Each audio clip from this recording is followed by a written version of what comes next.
about him today bi'idhnillahi ta'ala. And his name is Marthad ibn Abi Marthad radiyallahu ta'ala anhuma. Marthad ibn Abi Marthad. And the reason why he is such an interesting character is because he offers yet another complexity to the situation of these early Muslims who immediately found themselves in situations in which they had to negotiate their taqwa with difficulties that were arising in real time. And so you have this companion, radiyallahu ta'ala anhu, and I won't go into too much detail because it is khutbatul Jum'ah. Marthad and his father were both actually Meccan, and they became Muslim together. And Marthad was a handsome, well-built young man.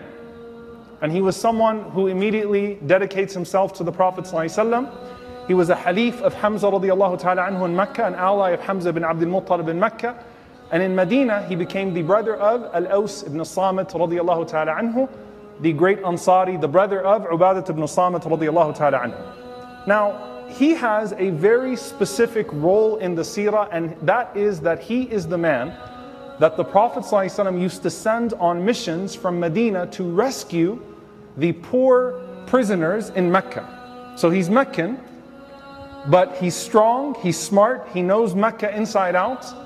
And the Prophet ﷺ gives him this task where he will send him to Medina on multiple missions, send him from Medina on multiple missions.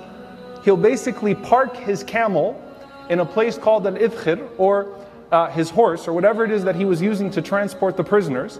He goes deep into Mecca, rescues someone, brings them back, and then takes them back to Medina. Talk about a noble man. Talk about the courage that he has to have to be able to do that. So this hadith is in At-Tirmidhi, the story of his. And it's narrated that كان رجلا يحمل الأسرى من مكة حتى يأتي بهم المدينة, that Amr ibn Shu'ayb radiyallahu ta'ala anhu narrates from his father, from his grandfather, that there was a man from Mecca that used to go to Mecca from Medina and rescue the prisoners on behalf of the Prophet sallallahu alaihi wasallam. And on one of these trips, كانت امرأة بغيٌّ بمكة يقال لها عناق. There was a woman that didn't have the best reputation in terms of what she would do. So she was an adulteress. Basically, she was someone who was known in Mecca for a very particular sin, the sin of zina. But then the hadith has a twist to it. وَكَانَتْ صَدِيقَةً لَهُ. She was, prior to the days of Islam, his friend. And his friend clearly has different connotations here. He knew her well in the days of Jahiliyyah, in the days of ignorance before he became Muslim.